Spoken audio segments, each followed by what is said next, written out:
an undisclosed location in the Great Western Desert in the land of the free and autonomous Native American people. The 2024 presidential campaign in the next time to return all US land back to their rights owners. This is the Ben Zion Podcast. Techno-communism will win. This one is a freaky, fucked up headline. Future ready. Australian Army tests mind-controlled combat AI robodogs. The brain signals successfully directed the robodogs toward a number of locations that the human controller picked telepathically by imagining them. What? This is Interesting Engineering, Baba Taman, February 23rd, 2023. The Australian military is reportedly testing a unique AI robotic brain interface. Talk about this kind of thing a lot. To control robodogs synced with troopers' minds. So these are robotic entities, not dogs, cyborg dogs. Interesting Engineering. Is this Interesting Engineering? Australian Army tests mind control combat AI robodogs? No, it's not. This is Terrifying Engineering. This is Imperialist Monstrosity Engineering. These are not literal animal monstrosities. They're robot dogs in the style of Boston Dynamics, not cyborg dogs, which would be less dangerous for human beings to have cyborg dogs running around than these things, arguably, but both probably equally terrifying. Yes, so this is talking about how cool it is to be a militarist and to siphon a huge amount of tech resources off into imperialist projects. This is the thinking of most Americans, and it's wrong. It's dead wrong. This kind of thinking, and generally the capture of emerging technology by fascist forces, militaristic or otherwise, is the cause of a tremendous amount of suffering. It's held back the AI singularity. I said on another show that by the 1980s, perspicacous individuals like Ray Kurzweil were able to see that this giant tidal wave coming of computer science, of advanced algorithms, and more advanced hardware would lead to a dramatically different civilization. He describes that as the artificial intelligence singularity, a word we use on the show quite a lot. But that effect would have been predicted many decades before. We're not imperialist pigs in a position of power across the West, across the affluent world. As I said, in 1920 and the years shortly thereafter, a certain Vladimir Lenin, shortly before his death, unfortunately, he died of complications of a gunshot wound from his many escapades. A bullet was never taken out. He didn't have proper medical care. Let that be a lesson to you. You need proper medical care. You need a public health service. He helped to build that for people in Russia, saving many millions of lives. Unfortunately, his time predated the building of that in its full rollout, so he wasn't able to get that bullet removed. But the very perspicacious, very prescient Vladimir Ilyich Lenin predicted in 1920 and thereabouts that there would be a world revolution. And it was an understandable overstatement. There had been a Soviet-Russian state for a short number of years. Then it turned into a Soviet Union, joining other nations, many other nations. Soviet Union wasn't just Russia. Popular misconception among people that don't really read stuff too much. This was then stood to reason. The world was in a state of flux at that time. There was a First World War going on around that time, and an awful lot of folks were moving in this direction.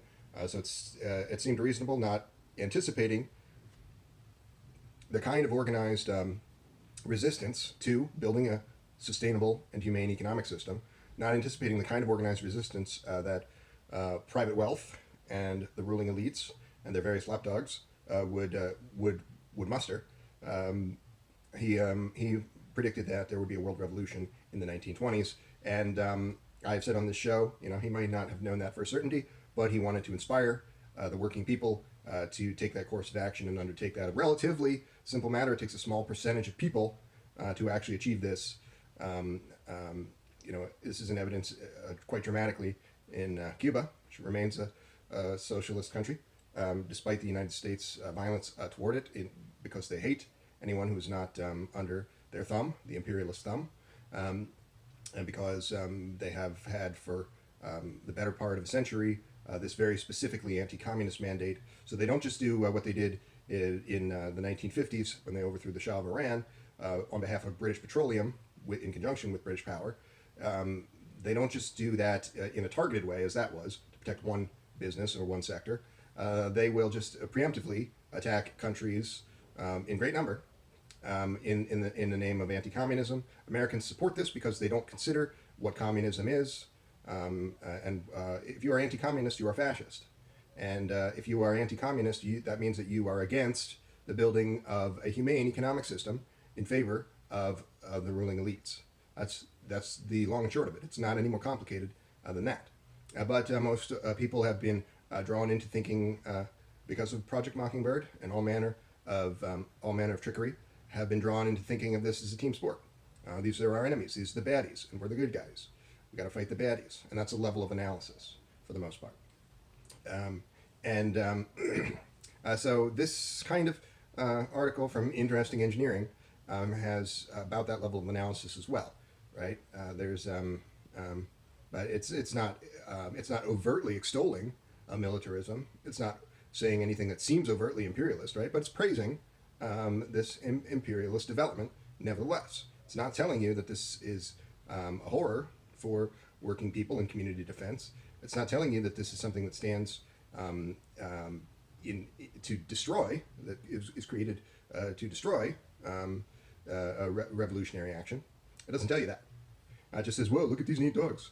Look at this cool stuff that these people are doing. And trillions and trillions of dollars from DARPA are being spent on doing this cool stuff.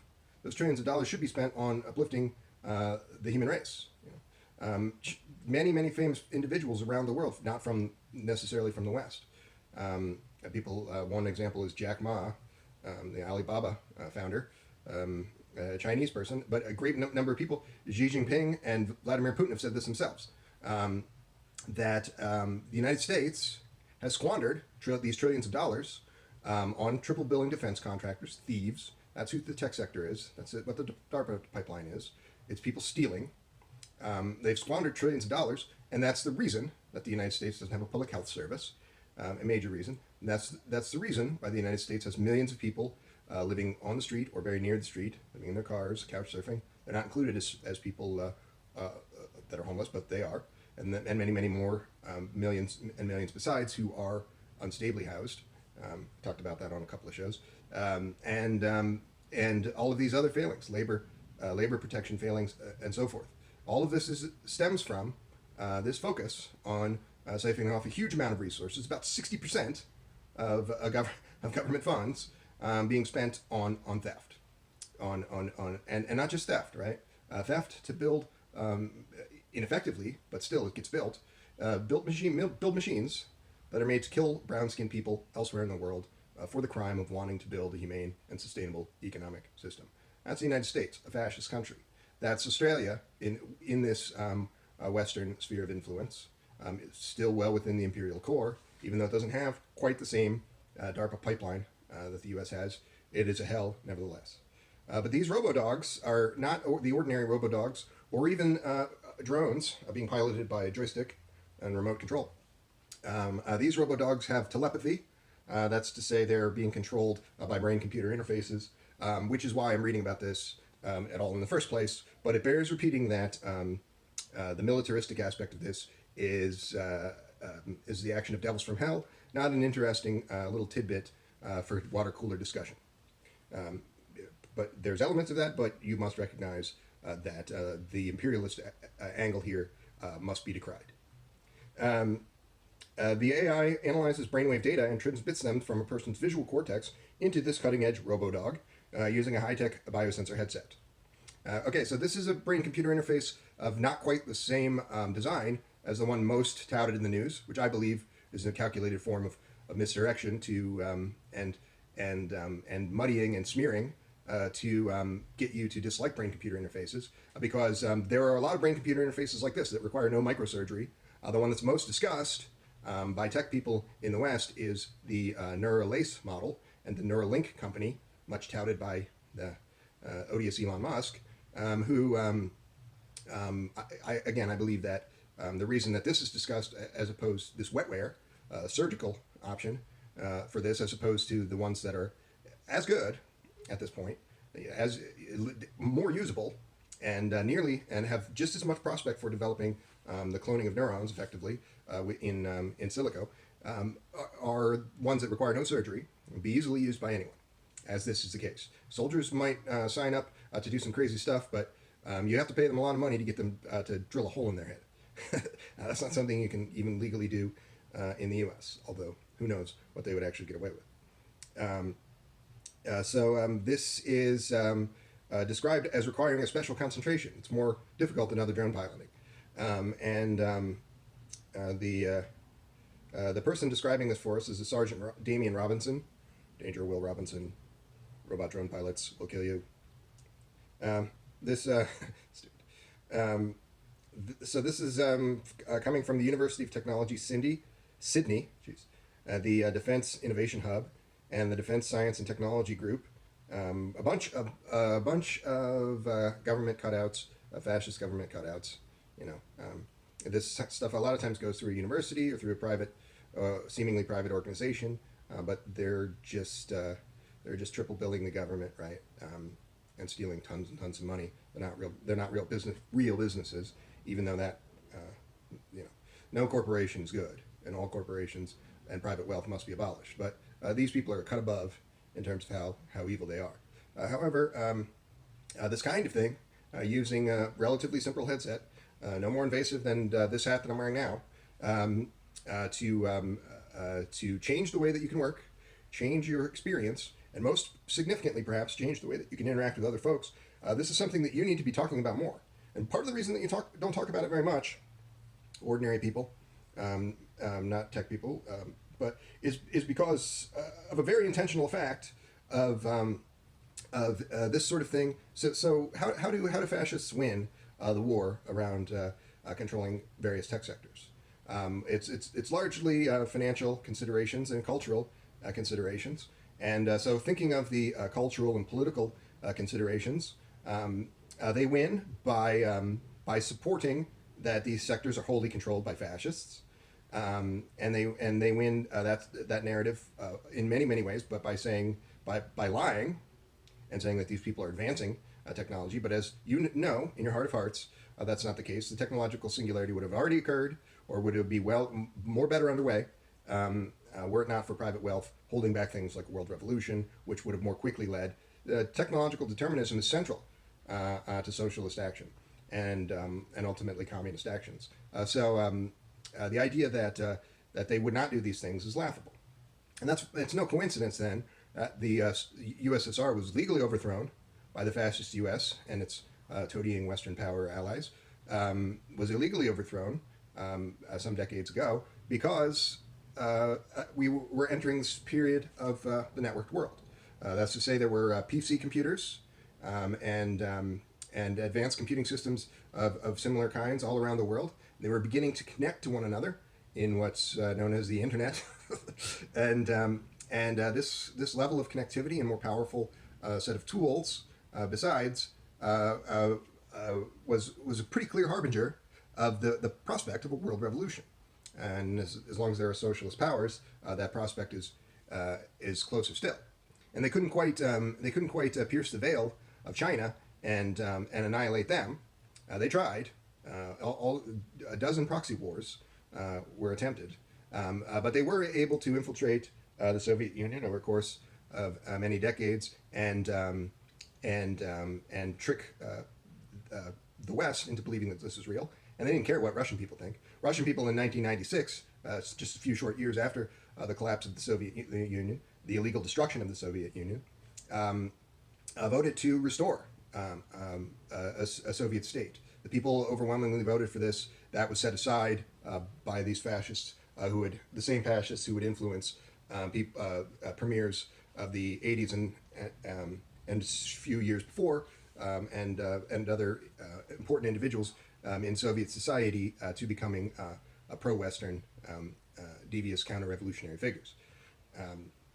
So the point is that this would have happened potentially in the 90s or 2000s even on an ordinary 20th century trajectory.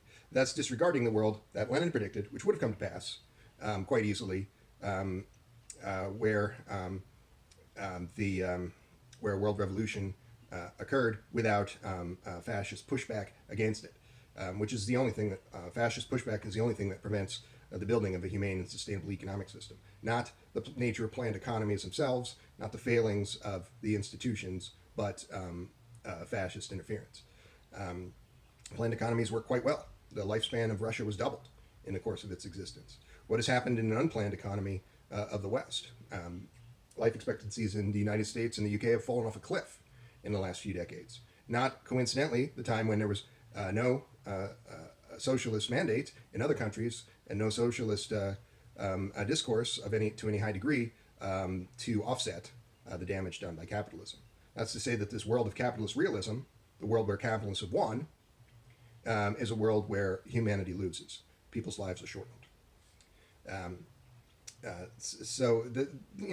No one can say with any certainty at this time. Maybe predictive models will get better, but I think it's reasonable to say that we would see singularitarian effects. We would have seen the socialist equivalent of a Ray Kurzweil in the 60s predicting this outcome, and then a more compressed timeline there. So maybe 1975, we would see the emergence of techno-communism, this thing that I describe as techno-communism, which is which does require a bit more explanation. So you'll see a piece of art that includes my lovely face. Why do you put your face on all of these pamphlets, Ben?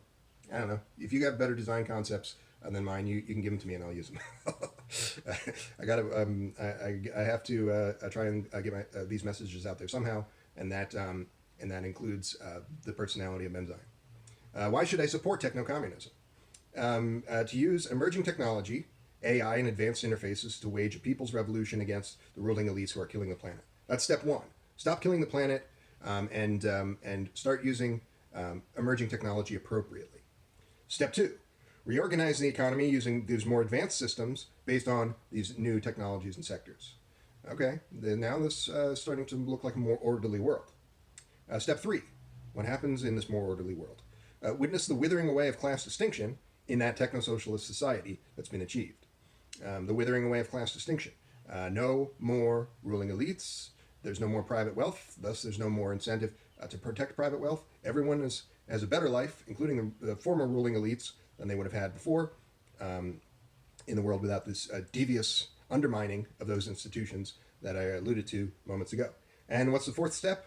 In its absence, in the absence of class distinction, in the absence of ruling elites doing damaging things to working people and the planet, in its absence, we can then remove all government oversights and institutions, allowing the advanced algorithms to do their job. Advanced technology and systems can run these things. They could already be facilitating a planned economy at this very moment. All of the things that you think of as the economy, these are mostly things that are damaging the planet and or frivolous things as well, or harmful things like military technology. This is a large, overwhelming part of the economy. A more correct economy would necessarily be smaller in certain respects, not having those things. And that could easily be managed by computing systems of today's strength. As we mentioned, we are emerging from an AI winter right now. Allowing the advanced algorithms to do their job, run planned economies, better civil society, and behold, a fully realized techno-communist state has been achieved. So that's what techno-communism is. It could have easily been done in decades past, but fascists have had their way with you, butt-fucking you. But that's not a joke, right? Millions and millions and millions of people are dead. Millions and millions of people died in this period of the 1990s in Russia and former Soviet states because they no longer had a public health service there. Whole sectors were being stripped away. Besides, even without those job protections, they no longer had public health services of the same strength, and most of those services were suspended as private capital figured out how to take care of people, which it had no interest in doing, so just kill people, and all of the other things, lacking a housing authority. So millions of people died just in this one part of the world because of this. And that's a more dramatic effect than the rest of the world. You say, oh, everybody's just different, Ben. Some places are different. They run on different things.